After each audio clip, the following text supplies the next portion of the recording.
So I'm going to put the disclaimer in here now. I wish I didn't have to. I wish I didn't have to talk about this because it's so stupid. And it's such an overreach, and it's all just so bad. We're going to get into the book bans, but in order to have a conversation about the UCP's book bans, the Dimitris Nicolaides announced on Monday, there are some things that we're going to have to address. And this conversation is not going to be comfortable. There's no way to have this conversation comfortably. So if you're able to stick through it, I think it's a very important conversation. We wouldn't be having this conversation on the show if it wasn't critically important, if it wasn't being horribly misrepresented. And if we hadn't gotten inundated with messages from folks since the announcement came out. And I feel like before we get into the content part of the segment, I don't really know how to thread this needle. I'm going to be honest. I really, really don't know how to thread this needle. One of the things that I've heard from multiple people is there is a performative piece that seems to be being utilized. There seems to be individuals that are being chosen and elevated specifically because of their sexual orientation. And there's a lot of folks I've heard from in the last 4 or 5 days from the LGBTQ2S plus community who are expressing an incredible amount of frustration, an incredible amount of hurt, because there are people who are part of their community who, instead of speaking about evidence, speaking about lived experience, the term that I have heard used and was asked to use. And I'm really uncomfortable with this because I'm as I've said many times on the show, I am as vanilla on the spectrum as you can possibly be. I am a straight, cisgendered, middle-aged white guy. And so it's really uncomfortable for me to use my voice to speak to issues for communities that I am not a member of. And I want to be really clear. I wouldn't be doing this if I hadn't been asked by so many people to make it clear. The pick-me's are a problem. They really, really are. There are people who are so desperate for attention, who are so desperate for power or worse, proximity to power, that they will turn their backs on their own communities. And it's sad. And it's deeply, deeply hurt a lot of people. And so I wanted to get that out of the way because I'm going to be speaking about a lot of issues here that I can't claim to have a significant personal stake in above and beyond what I believe is morally right or wrong. I'm going to do my best. And if I screw up, I apologize in advance. And I'm going to ask if anybody if I do something really horrible in the next 30 minutes, please feel free to send an email or a DM because I do try to do better. All of that being said, that was awkward as all hell, wasn't it? Let's talk about the book bans. So on Monday, Dimitris Nicolaides took to the lectern to claim that books with graphic images were available for children too young to understand the content or the context.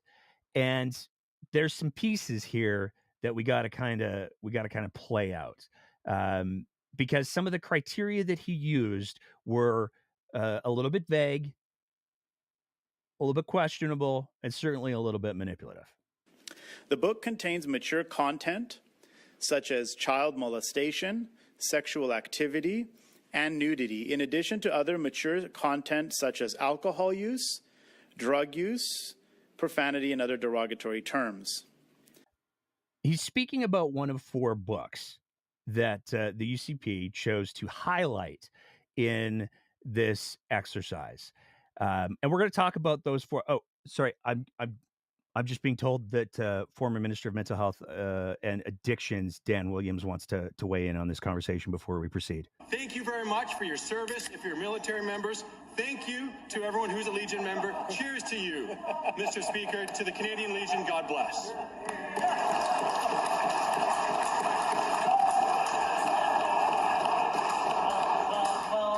We wouldn't want kids to be exposed to negative alcohol use or inappropriate alcohol use, like inside the legislature by a minister of the crown. That would be something that we definitely wouldn't want kids to do. Good thing, presumably, there were no kids in classes attending the legislature as part of their education that day. Let's hope, at least. So there's some hypocrisy. There's some fear mongering going on. Let's get that addressed right out of the gates. The argument at its high level is there's some things that some kids are too young to understand. And I want to be clear here. Nobody, I have not seen anybody advocate, and I want to be clear, I'm not advocating for kindergarten kids to be exposed to the kind of content that's in these books. Let's be clear about that.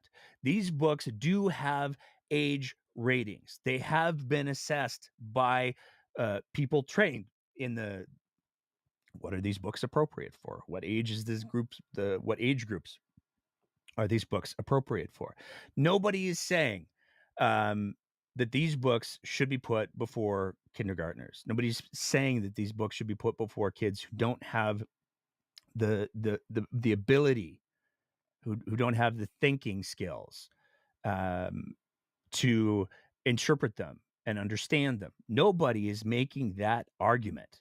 But the argument that the book should be completely removed from the schools because of their content is a very problematic one. And this came up at the press conference. What if somebody complains about the Bible because there are, not graphic depictions, I don't believe, but there are written accounts of things like rape and murder and some things that probably are not topics that are not necessarily appropriate for elementary schools, to your point. So what would happen if somebody raises objections to some of the explicit content that we see in all kinds of books, including the Bible? An individual has the opportunity to raise any objection that they have with any book found in a school library. They can do that currently. As we go through the next couple of months in engaging on the development of these policies, our intent is to ensure that extreme offenders such as these ones that have been identified do not make their way into a school library. Of course, there are lots of examples of in a variety of different novels and other important works that maybe contain references to violence and other pieces. So that's where I think we need to work on helping to develop the standards. Is it a challenge to have a book that has commentary about violence? Probably not. Is it a problem to have a graphic novel that has graphic depictions of oral sex? Probably. So that's where I think we need to work to draw some of those lines. So it's not the content. It's not the content that bothers the minister and the people who brought this to his attention, who, yes, we will be getting to shortly. It's the pictures you see. That's what the concern is. And this is where context gets to be so important. So what are the books? There's 4 books that the UCP has decided to highlight as being problematic. There's one called Fun Home, which, oh gosh, that sounds like it. No, it's a family tragic comic. It is a dirge of a book that highlights a lot of tragedies that occurred in this family. It's also worth noting that it's a memoir. It's autobiographical. There's a book called Flamer, which is another semi-autobiographical graphic novel that was done by Mike Curato, who grew up in the environment that he's talking about. So it's a somewhat fictionalized account based on his real life experiences.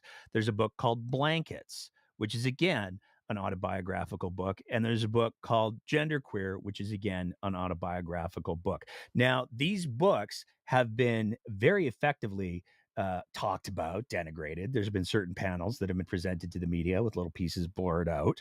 And that's probably not a bad thing that some of these images were blurred out. But there's a couple of things that we got to put back into context. These are not just books about young people learning about their sexuality for titillation and for fun. This isn't what these books are. And we're going to go through each of them, and then we're going to talk about a few things. So we're going to talk about the first one, Genderqueer, which is by Maya Kobabe. I'm sorry if I'm getting that wrong. This book received an Alex Award in 2020, award given by the American Library Association to books written for adults that have special appeal to young adults ages 12 through 18. So the American Library Association determined that this book was content that was appropriate for kids ages 12 through 18. Now, some of the images are based on ancient Greek art. So there's corollaries here. There's depth. It's not just pictures. And it's it's just a book. The next one we need to talk about is one called Fun Home. This is the one that's going for the ironic title because the content of the book details abuse by an authority figure that is very much framed as abuse. It is a story of an author growing up in a small town and a coming of age as a lesbian. In 2009, Fun Home was listed as one of the best books of the previous decade by the Times of London, Entertainment Weekly, and Salon.com, and as one of the best comic books of the decade by the Onion's AV Club. In 2010, the Los Angeles Times literary blog, Jacket Copy, named Fun Home as one of the 20 classic works of gay literature. In 2019, the graphic novel was ranked 33rd on the Guardian's list of the 10 best 100 books of the 21st century. So again, this isn't just, oh, we do some dirty pictures. That's not what this is. And if you take a look at the plot summary of what Fun Home is, there's a lot. I haven't read it yet, but there's a lot of layers and there's a lot of nuance. And it juxtaposes the difference between the consequences of repressing somebody and somebody being able to explore who they are. The next book the UCP has decided to label as an extreme offender is one called Blankets. It tells the story, and again, another memoir. It tells the story of growing up in a deeply religious family. It talks about sexual abuse by an authority figure towards children, which happened to the author. And it talks about falling in love. There's nothing, and again, haven't read it yet. There's nothing in this book that can be identified as being in any way affiliated with gay, except for the sexual predator that targets children, who's, by the way, very clearly identified as the bad guy. So there's nothing bad there. The last book is one called Flamer. Oh, by the way, Blankets won 8 awards for comics. The last one is Flamer by Mike Curato, and this is the semi-autobiographical one. So this is the one that's based on his experiences. One of the subjects present in Mike Curato's debut graphic novel is the toxic masculinity and homophobia that the main character, Navarro, contends with, which happens during his time at a Catholic school and while at the summer camp. This is also portrayed when Aiden attempts to fit in with his pubescent campmates by acting heterosexually and imitating their homophobic macho behavior. Flamer also deals with struggles of identity, as the main character, who had a Catholic upbringing, does not fully understand his feelings towards other boys, and he has trouble accepting his own queerness, as he was taught that being gay is considered a sin. The bullying suffered by Aiden in school and during the summer camp causes his self-hatred to increase, which eventually leads to a breaking point where he begins to have suicidal thoughts. Again, this is based on a true story. And as we're going to see in a couple of minutes, it's one that is a true story for far too many kids. And it is not because these kids are reading comic books that deal with these issues.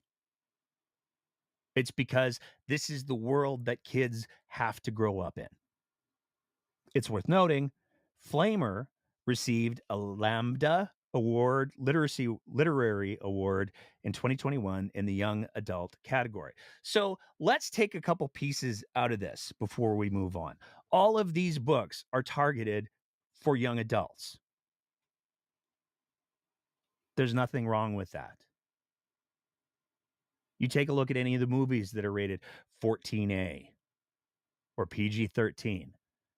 There are potentially elements of all of these things in here. There is nothing to suggest that in front of the right age group, these books are anything other than books. Now, the primary group that's taking credit for all of this is a group called Action for Canada. And it's such a mess. It's such a mess. We're going to do a condensed version of Action for Canada tonight, but as we were getting ready to put forward this episode, it became abundantly clear there's a lot more going on with Action for Canada than we could address without detracting from the conversations that we need to have tonight. So we're going to do a deeper dive on Action for Canada and their claims as to why these books are pure evil. Later on this month. But we're going to talk about them a little bit. So the primary group is that's taking credit is Action for Canada. The Calgary chapter leader, I wish I was making this up, was one of the keynote speakers at the Calgary Lougheed Eric Bouchard event, Let Kids Be Kids. So I wonder how they got their foot in the door. On their website, Action for Canada says their mission is to protect Canada's rich heritage, which is founded on Judeo-Christian biblical principles. So out of the gates, we're talking about a fundamentalist Christian right-wing group that wants Canada to only be a place for fundamentalist Christian right-wing people. There's a little bit of a bias here, especially when you consider that two of the books that I've already talked about already talk about how harmful the influences of dogmatic religion were on their lives as they were trying to navigate growing up being LGBTQ2S+. The founder of the organization have received backlash for promoting anti-LGBTQ, anti-Indigenous, anti-Islam, and anti-choice messages at many events. The group was banned from school board meetings in Mission in BC in 2023 after promoting hateful propaganda at a meeting. Like I said, we're going to be doing a deep dive on them later. But needless to say, and there's video, which we'll be including on the deep dive, where they're bragging about how they got into the door through their MLA, and they got in front of Danielle Smith, and Danielle Smith made sure that their stuff got in front of the education minister. And it's the same old story of we've lost the guardrails, that are supposed to keep bigoted, hateful, fringe views outside of the law are gone. They have been dismantled in fully by Daniel Smith and the UCP. And now, if you're able to speak passionately, it doesn't matter, it seems, what sort of bullshit you want to try to advance. If you're able to speak passionately and catch Danielle Smith at a public event, then you're bullshit may very well become provincial policy, if not law. Now, a couple other pieces that we got to address. First of all, it didn't take very, very long at all for the UCP press secretaries and policy advisors to show up and start making all of their claims. And this is part of the problem, because this is a serious, complex, nuanced conversation that can have real harm if not executed well.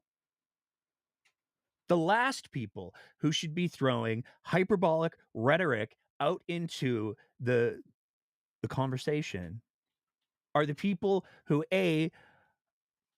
are members of the LGBTQ2S+ community, and B, people who are government officials or government employees, the ones who are trying to lead the conversation.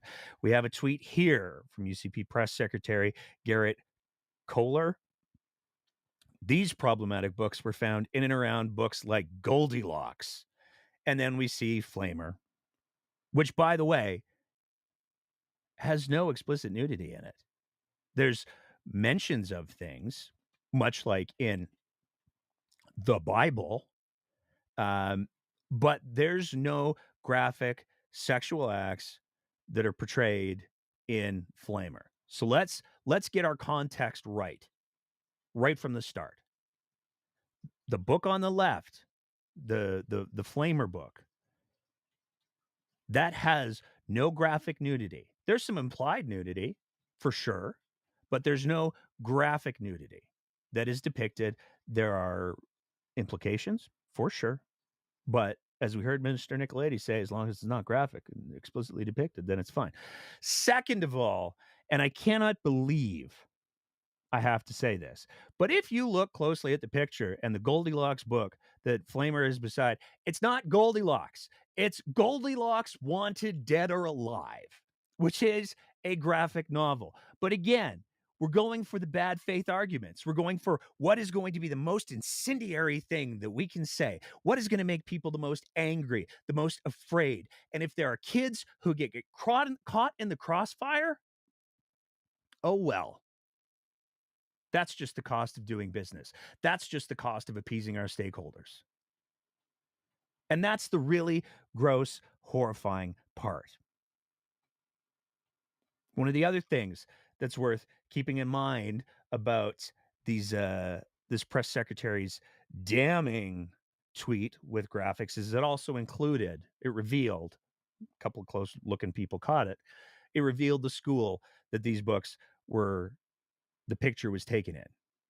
And as much as we have that UCP candidate who's running in Edmonton right now, running around saying, "Oh, Nenshi, do you believe that kindergarten children should be exposed to books like these?"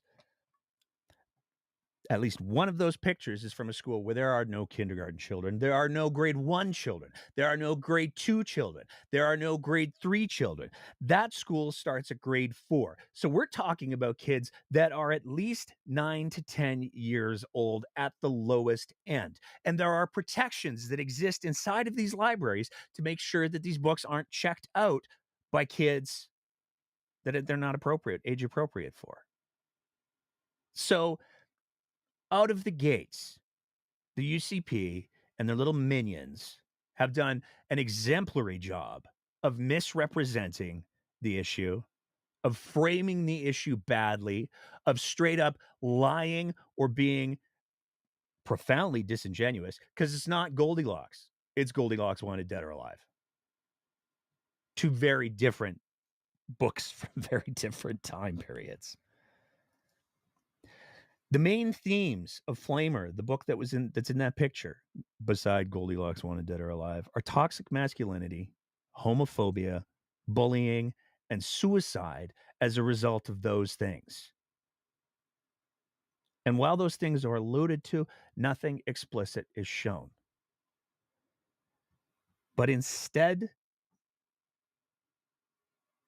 of addressing those issues, instead of acknowledging that there is a staggering number of kids who deal with the issues that these books try to talk about, Instead of dealing with that, we have these press secretaries and these UCP candidates and these pick-me's running forward with bad representations and emotional but profoundly misleading arguments to try to get people fired up and afraid. So let's talk about some actual facts. According to the Children's Health Policy from the Simon Fraser University in 2024, suicide is the second leading cause of death in this country, behind only unintentional injuries for 15 to 19-year-olds, and it's the third leading cause for 10 to 14-year-olds. I'm going to read that again because these are the stakes that we're playing with. These are the stakes that these partisan hacks are just messing around with because they don't care, because they're so consumed with advancing their own personal profile and their own personal agenda that they don't give a good goddamn what the costs are. Suicide is the second leading cause of death in this country, behind only unintentional injuries for 15 to 19-year-olds, and the third leading cause for 10 to 14-year-olds. Suicide accounts for 25% of all deaths among 15 to 24-year-olds. And that is the demographic that these books are trying to throw a lifeline to. According to a study done by the Association of Alberta Sexual Assault Services in 2019, 1 in 3, 34% of Albertans experienced sexual abuse while they were under the age of 18. 1 in 3. The same study estimates that 325,000 Albertans under the age of 18 have experienced some type of sexual abuse.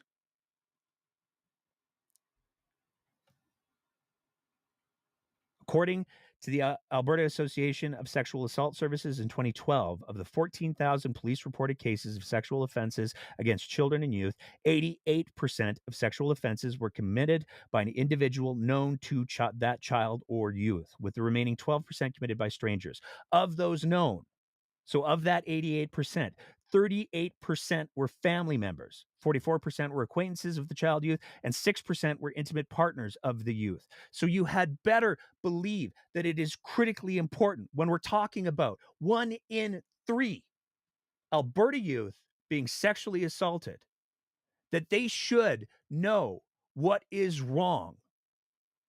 They should know when somebody's trying to touch them that way or get them to be touched some way, that is wrong. Books like these help to educate kids about bad touching, and they help to normalize that if you have been a survivor of that sort of thing, it's not your fault. And this is what the UCP want to take away. And it's predominantly every single one of those books except for one. And the images that they chose to trot forward as being examples of this is very, very bad are all images involving the LGBTQ2S plus community, which are disproportionately affected. Survey results from that same Alberta Association of Sexual Assault Services found that the following demographic groups had higher prevalence rates of sexual abuse compared to the overall rate for Alberta. People who are Indigenous at 66%, people with diverse sexual orientations at 77%. That is the people that these books are trying to throw a lifeline to, and people with disability at 49%. And it's not getting any better. This Alberta Association of Sexual Assault Services paper that I'm referring to here compared their results in 2019 with the best former study that had been done in 1984. And whether we're talking about youth being exposed, youth being threatened, youth being physically assaulted, all of the numbers are up. Some of them by more than double. This is a problem that is not going away, and it's a problem that's not going better. And forcing kids to not have access to resources that teach them the things. And again, I know that there are people who are going to do the, oh, parental choice. Oh, it's my choice as a parent what my kids have to or have not to learn about. We teach kids about don't touch the stove. We teach kids about don't play with the lawnmower. But we don't teach kids that, again, 38% of kids who were assaulted, so 38 of that 88%, is by a direct family member. Kids should be taught that if a family member is sexually abusing them, it's not okay and it's not normal. In the same way that we teach kids about not playing with lawnmowers or sticking their fingers in sockets or touching a hot stove. And if you're a parent who doesn't want your kids to learn that if a family member tries to sexually assault you, that's not okay and there are resources available to help you, I have some questions. And it's an exercise in futility in so many ways. According to an AHS paper in 2023, over half of youth have had some form of sexual initiation by age 14. Again, this is the target demographic for these books. And you'd better believe that straight kids aren't running out and getting their sexual initiation on because they looked at a book that talks about LGBTQ2S plus relationships. It's just not a thing.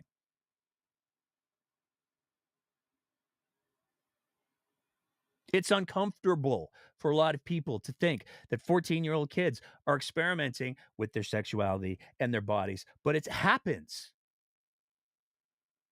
And so the conversation should be, how do we best educate those kids, those youth, those young adults, what's appropriate, what's inappropriate, what is consensual, what's not, what do you do when it's not? And the evidence of education having a positive impact is overwhelming. You don't have to look any farther. And this is where the irony is so dense. You don't have to look any farther than in birth and abortion rates in the province of Alberta. Since 2011, rates of live birth, induced abortion, and estimated pregnancy for ages 13 to 19, since we started having these conversations, have all dropped. Some of them by more than half. And you would think that the religious zealots who are leading the charge in ignorance would at least maybe take a victory lap of, oh, if we teach the things about the safe sex, then maybe we won't have the evils of the abortion. You'd think maybe they would at least have a victory lap on that. For the record, abortion is evil. It is a woman's choice. Period. End of sentence. But birth rates and abortion rates are down. When we start to talk about how many kids are actually having straight up sex, a quarter of 15 to 17-year-olds have had intercourse by the ages of 15 to 17. So Mr. Nicolaides can stand up there and go like, oh, I don't want the kids learning about the drinking or the other things, at the same time as he's saying the UCP is saying that kids should be able to run around with firearms without adult supervision, which I swear to God I'm not making up. It's still going to happen. People are going to people. It's what they do. How do you best prepare them for it? How do you best educate them for it? And most importantly, how do you keep them safe when they fall into the target of a predator? And it's frustrating. I spent my afternoon today wading through all of these statistics. I knew what I was going to find.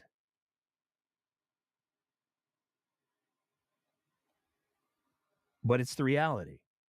And so the question shouldn't be, how do we have these UCP pick-me's who are stepping forward with bad faith arguments, with no regard for the consequences, with no regard to the damage that they're doing, not only to LGBTQ2S plus youth, but to kids who are the victims of sexual predators.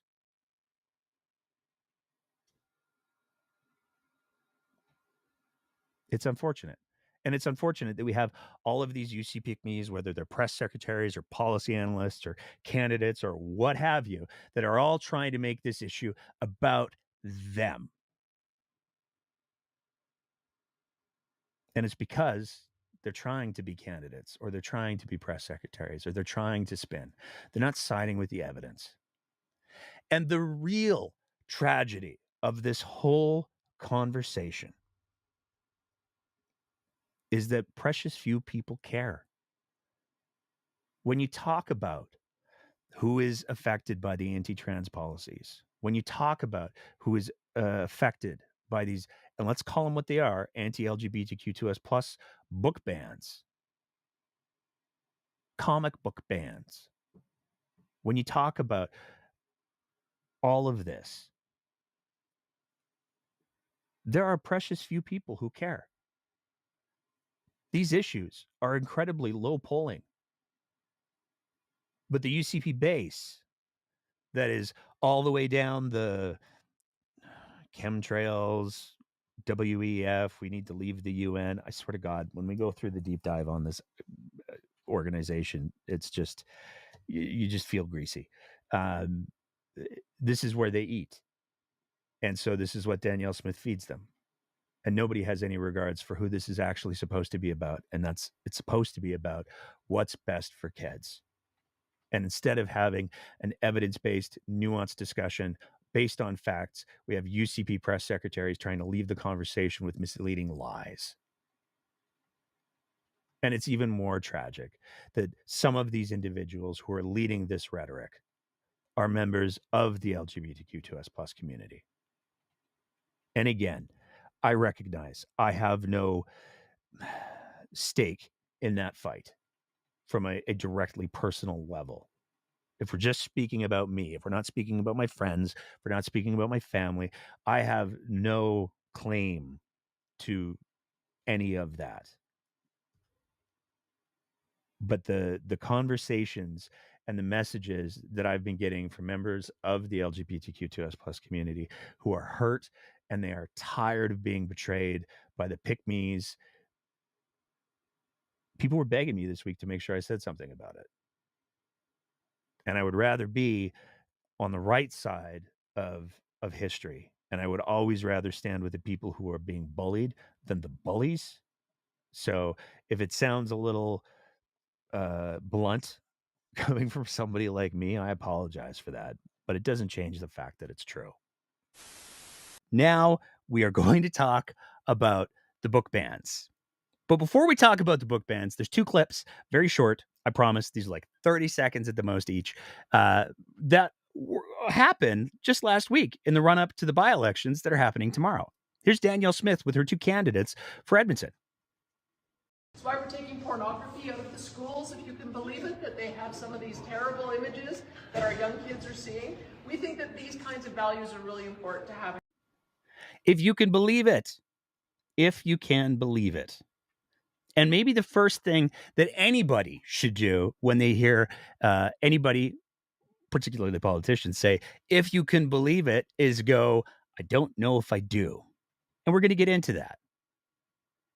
But the second piece that's really important to keep in mind is that it's not just Danielle Smith talking about explicit content in schools. She's also denigrating teachers. Even family. We believe that parents have a right to choose the education for their kids. We believe that teachers should not be getting in between that relationship between kids and their parents. We believe as well that kids should be able to be kids. We believe that parents and teachers, the teachers shouldn't be getting in between. I don't know what kind of kung fu that is. The parents and the kids. The implication there is that parents and teachers, or parents are getting in between teachers and their kids. They're not. And B, that teachers want to get in between the relationship between parents and kids. They don't. They don't have the time. They don't have the inclination. They don't have the energy. It's just not a thing that happens. But if somebody was to say, I don't think that Danielle Smith should be running down pedestrians on the road. I just don't think that's something that should be happening. It makes it sound like that's a problem that's happening. To be clear, to the best of my knowledge, Danielle Smith is not running pedestrians down the road. It's a hyperbolic example to illustrate how stupid it is and how manipulative it is. But that brings us to the book banning, because there's some problems with the stories and there's some disingenuous communication that's been going on. One of the things that has come up is this notion that the book bans were in response to conservative activist groups saying that they gave Alberta government a list of inappropriate books in schools' libraries. Now, Nicolaides told reporters in Calgary on Monday he was alerted to the issue by a group of parents who provided him with excerpts from many of these books and other materials and showed him information suggesting they were available in different schools. So, no, it was parents. Well, two things can be true at the same time. You could be a parent and you can also be a member of a conservative advocacy group, a far-right fundamentalist Christian advocacy group. Those two things can absolutely be true at the same time. And with that in mind, there was an organization called Action for Canada who did demonstrate that they did lobby the government to have these books removed. Members of the groups Parents for Choice in Education and Action for Canada have since taken credit for supplying Nicolaides with the names of the books they wanted removed from school libraries. Nicolaides said his decision was influenced by what he'd been hearing from parents around the province. No, we've been hearing from parents, he said. I've been hearing from parents for quite some time, in fact, since I became minister, about items in school libraries that were of concern. Emails, August 25th. Okay, back up again. My notes are terrible tonight, so there's so much to talk about. So with that in mind, with Nicolaides saying that he'd been hearing from parents since he became education minister, we decided that we were going to try to take a look at what feedback did you get, Mr. Minister? So we filed a FOIP. Any emails, briefing notes, memos, and a final investigative report, if one exists, relating to claims made by Minister Nicolaides in the press conference of May 26, 2025, about graphic books, specifically but not limited to the books to Gender Queer by Maya Kobaby, Fun Home by Alison Blechtel, Blankets by Craig Thompson, and Flamer by Mike Corrado being available in elementary schools or schools where elementary school-aged children would have access to them. Please include any correspondence raising these concerns, as well as any documentation regarding the methods used to confirm or refute the existence of these books in any schools, but particularly in kindergarten or elementary schools. Where are the emails, Mr. Minister? And we got a response. And there weren't as many emails as you might think. In August of 2023, there was an email that was sent to Minister Nicolaides, who was written as a concerned Albertan who at no point in their email did they express that they were a parent. They did say that, quote, if you would like to learn more about this and other issues, specifically regarding SOGI and DEI and ARAO ideologies, talking about sexual orientation and gender identity and diversity, equity, and inclusion, I would be more than happy to have a discussion. And he included in his email a boatload of different attachments.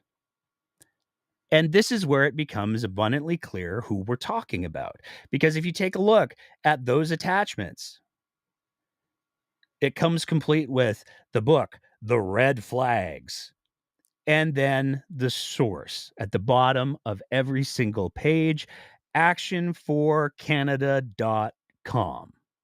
So, sorry, Minister Nicolaides, you were getting petitioned by actionforcanada.com. And if you'd bothered to scroll to the bottom of the pages that you were apparently reading, you would have caught on to that.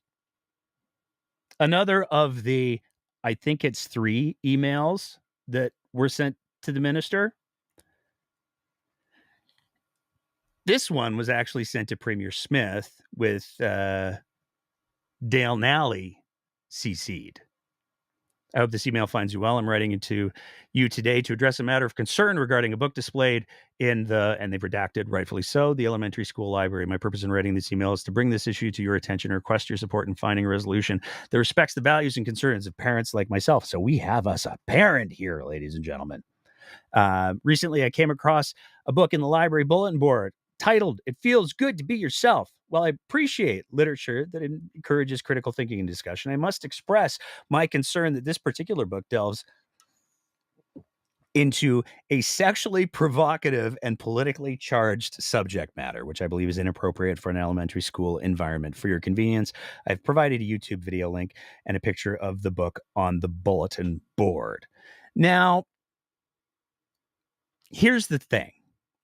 That book has nothing explicit in it whatsoever. It's written for 4 to 8-year-olds. I personally flipped through the, I think, 24 pages on like Google Reads or whatever it was. There's nothing of any kind of a sexual nature. It discusses gender identity. That's it. So I suppose the only way that you could interpret a book like It Feels Good to Be Yourself with absolutely nothing explicit in it is if you viewed gender identity, and by extension, gender dysphoria, as being I want to make sure I get the wording right here, sexually provocative. It's ludicrous. It's absolutely ludicrous. So let's be clear. This email highlighting this particular book that was cited as one of the parents making complaints, it didn't even actually cite the other books. This is one of the books that the government provided to us as justification for hearing from parents. The Premier's office demanded that there would be a response. This was forwarded. So the original email was sent to Danielle Smith, Dale Nally. The Office of the Premier forwarded it to the Education Minister. Please determine and prepare the most appropriate ministerial response for blah, blah, blah, blah, and the attached correspondence on behalf of the Premier due by September 26, 2023. Another email came in. Again, this one is arguably parenty. It's a grandfather who sent this email. This was on September 26, 2023. We are now up to a grand total of 3 emails for anyone playing the home game. Good evening. My name is blank. I am a father and a grandfather living in Airdrie, Alberta. Earlier this month, blank, her mother shared with me information related to the sexual education that will be taught to grade 4 students this year. Frankly, I was quite disturbed by what I saw and started doing some research.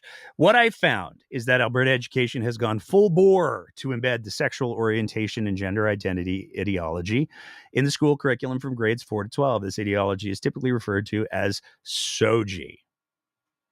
I'm not going to read the whole thing. I understand that the SOGI curriculum had its origins in the LGBTQ. Oh, we left a letter out. I wonder if it was on purpose. Community, as it also includes discussions of diversity and inclusion. My issue is not with the LGBTQ. Oh, we left a letter out again. Community. While I cannot speak for them, I'm fairly certain that they do not want their children subjected to the topics that I have identified.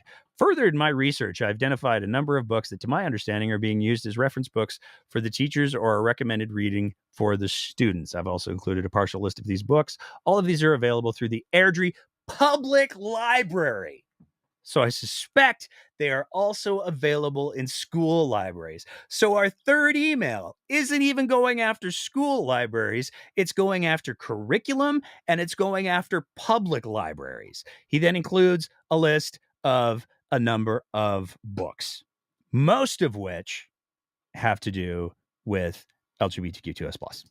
So again, right out of the gates, we've got a little bit of a pattern emerging here. We have 3 whole emails, and we have nothing substantive. We have 1 parent, and we've identified a couple of books. That's it. Let's go to July. of 2024. This is an email that was addressed to the Office of the Premier, Minister of Education, and the Airdrie East Assembly. To Premier Smith, Minister Nicolaides, Representative Angela Pitt. Let me begin by saying straight out how absolutely elated I was on February 1st of this year when Danielle announced her new policies regarding puberty blockers, hormone treatments, top and bottom surgeries. Again, bottom surgeries were never happening under the age of 18, parental consent, and opting in for classes about gender ideology and sexual orientation. I couldn't scream my support loud enough for everything she has addressed. Just as important as those matters, Danielle also promised there would be a review of all resource materials being used for their age appropriateness. Seems to reference his earlier email. So we have another email from the same person where I pointed out extensive resource materials that are still being used in human sexuality education from grade 4 to grade 7, inclusive, that without a doubt are inappropriate for the age of students being taught. Minister Nicolaides may have found a copy of that presentation in his emails as I copied his office on all of my materials. Goes on to list off some of his concerns. The sexuality wheel. It's perfectly normal. Changing bodies, growing up, sex, gender, and sexual health.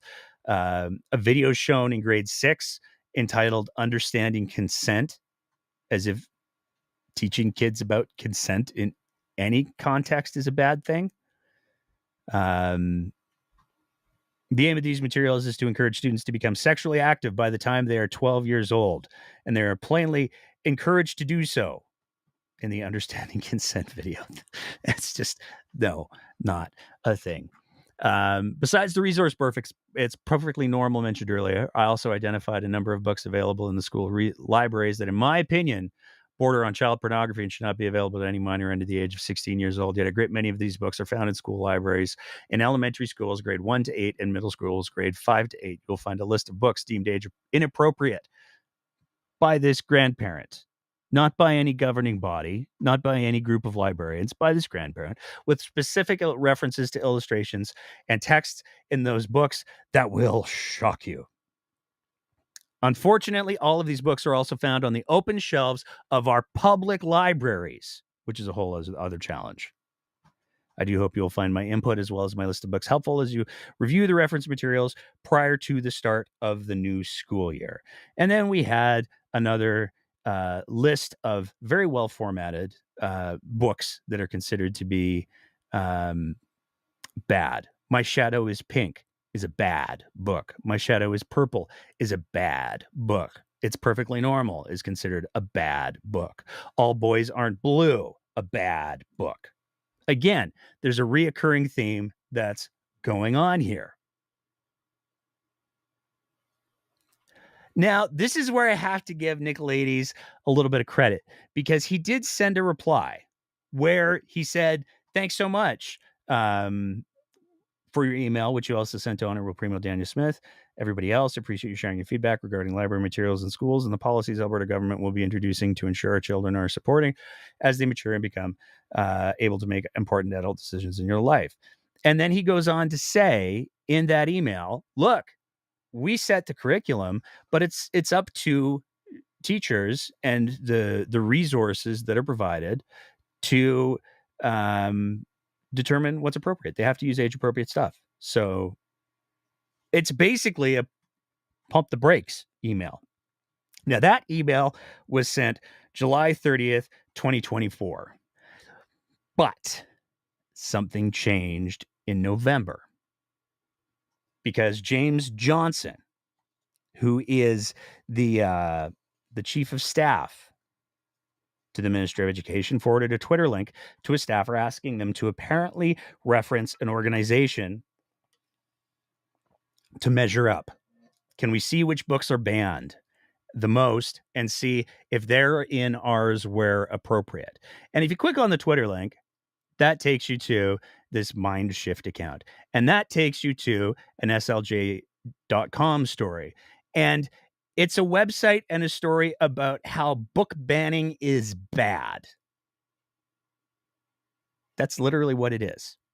The whole thing talks about how horrifying it is that the books are being banned at the rate that they're being in the United States, and how it's mismatched with freedom of speech, how it's mismatched with the principles of what's supposed to happen, and often how those books are being banned, not because there's anything age inappropriate in them or that they're being presented to kids who it's not age appropriate for, but because they deal specifically with LGBTQ2S plus issues.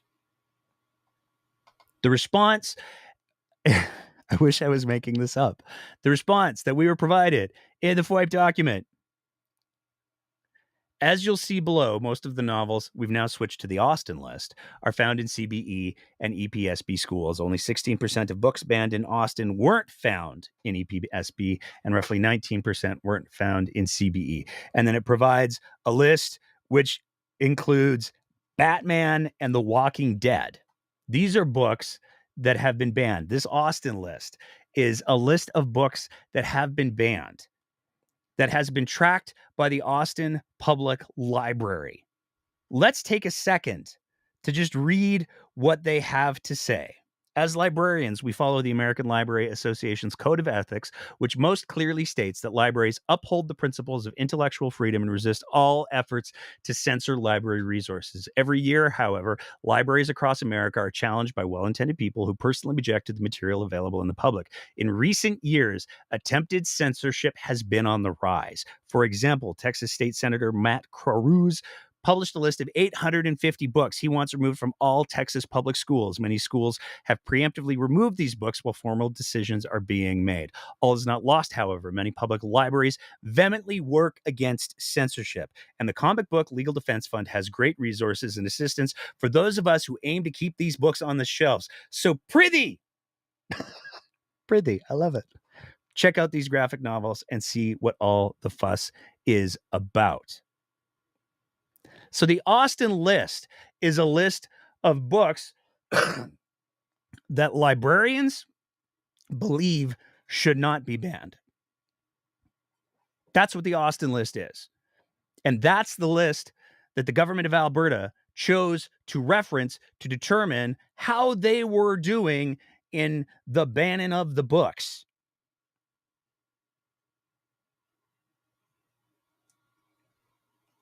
And we also got, with all of this, a list of the 4 books that are in the release from the government. Those 4 books are Flamer, Fun Home, Blankets, and Genderqueer. There was a April 30th collection of screen grabs. This appears to be the full depth and breadth of research that was done. It doesn't appear, we were not provided any copies of any emails to either of the school boards saying, hey, we have some questions about some of these books and which shelves they're on. Could you provide us some information and context? There's none of that in the FOIP. And the FOIP was pretty clear what we were looking for. There's no efforts to reach out to publishers that is included in the FOIP. There's no efforts to speak to the authors. There's no efforts to speak to curriculum designers, pedagogy experts, child psychologists. There's none of that in this FOIP.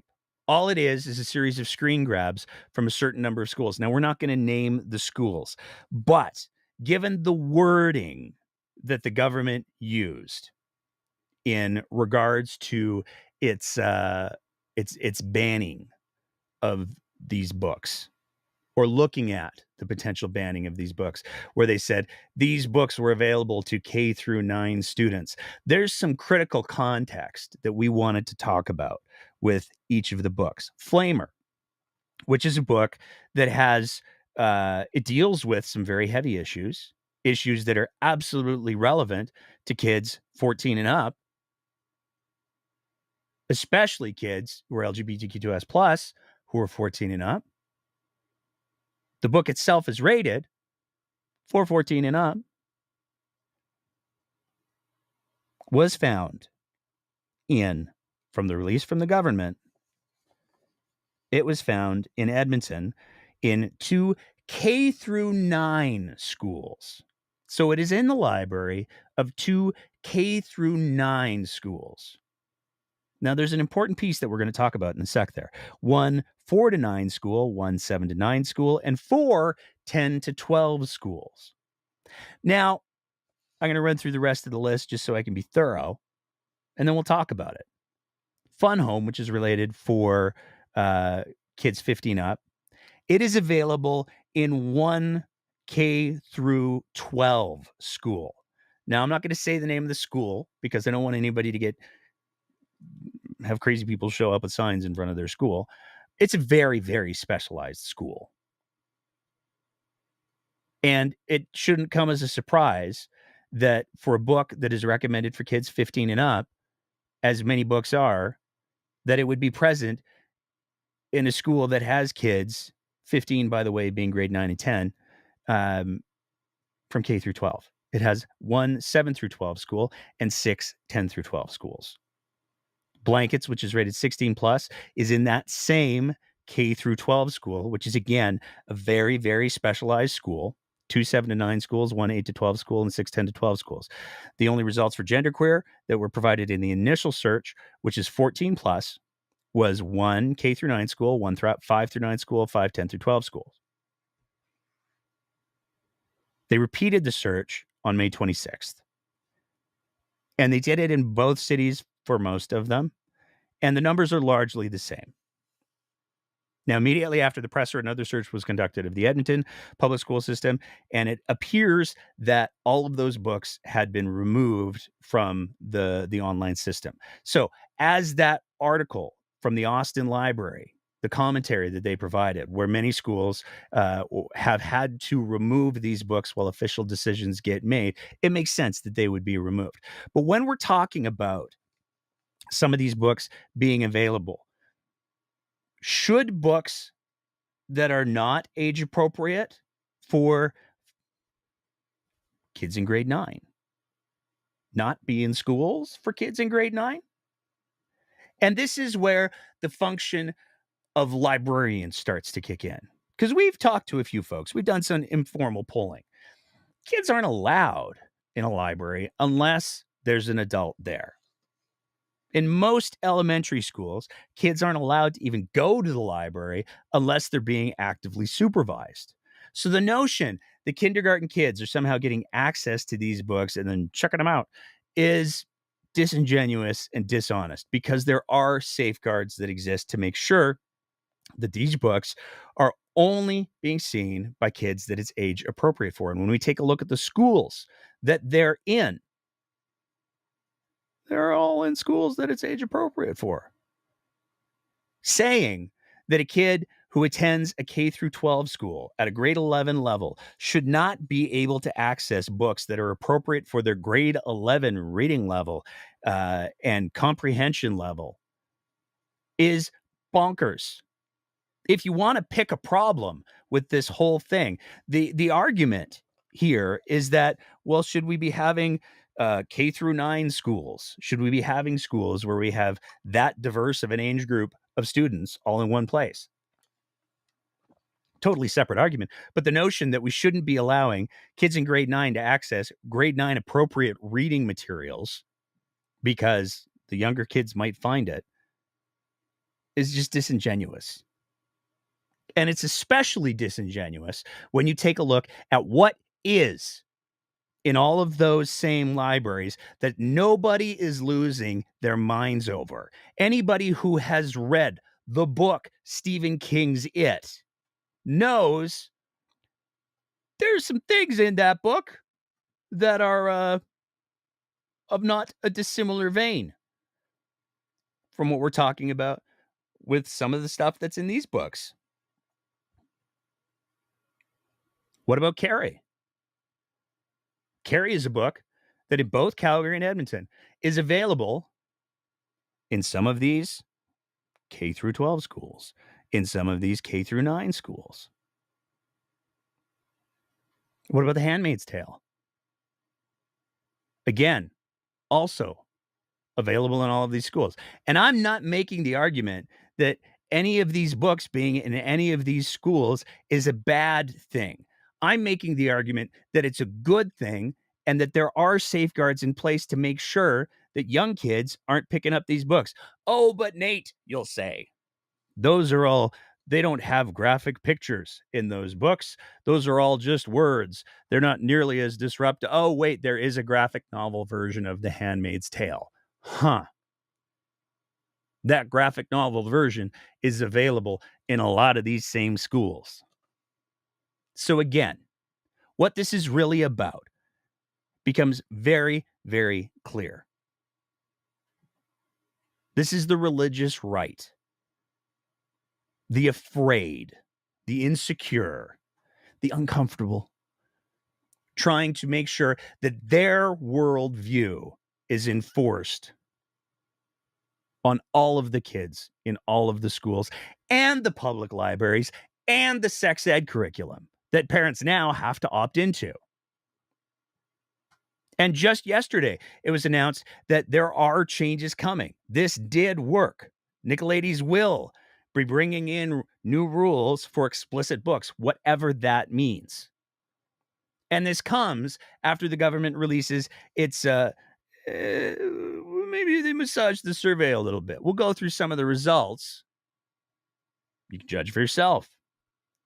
So to start with, one of the questions that the big survey asked was, at what age should children be able to access materials with sexually explicit content in school libraries? There's a bunch of different ways to read this stat. 23% say high school, 22% say middle school, 17% say all ages, 4% say elementary school 12 and under. Another 34% say never. What does the survey interpret it for the reader? 34% of respondents said children should never be able to access sexually explicit content in school libraries. 24% said age 15 and up. Well, that's 23% said age 15 and up. That's not entirely true, is it? Because if 17% believe in all ages and 22% believe in middle school and 4% believe in elementary school, I got to say, I disagree with that 4%. And 23%, that means 66% believe that over the age of 15, which is what the average age for these books is listed as, should be able to access these books. Parents of school-age children were most supportive of children never being able to access these materials in school. But again, that is only if we look at the never. If we add up all of the other things, which would be ages 15 and up, that is still 58%. So we're torquing the numbers right out of the gates. Who decides what the appropriateness of the materials should be? They torque those numbers as well. Who do you think should decide what materials are age appropriate in school libraries? The most common response was librarians at 23%.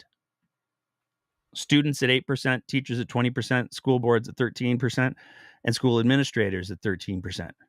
And this is where the problems in the survey become a little bit self-evident, because in this question, only 19% say parents, which means 81% don't think that the parent should be the deciding factor in what stuff comes forward.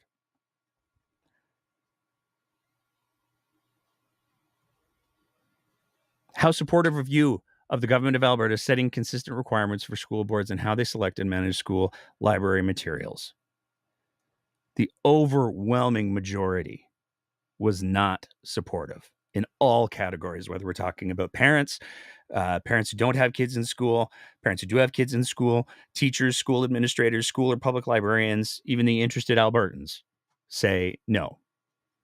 Parental involvement in assessing the appropriate materials. 62% of respondents either agree or strongly agree that parents and guardians should play a role in reporting or challenging the availability of materials with sexually explicit content in school libraries. But again, that's a very, very hard one to juxtapose with who should decide what materials are age appropriate. Because on that question, it was only 19% in parents. So right out of the gates, it becomes very, very clear that this is a deeply emotional conversation. And deeply emotional conversations should be had on the basis of facts. Should parental consent be required for children to access materials with sexually explicit content in school libraries, regardless of age? 34% say yes. 34% of parents apparently say that they believe that they should have full control over what their kids read, which is a startling number. But again, and we did a deep dive on the 4 books involved in this debacle 2 weeks ago. And it is a nuanced conversation. And it is an important conversation.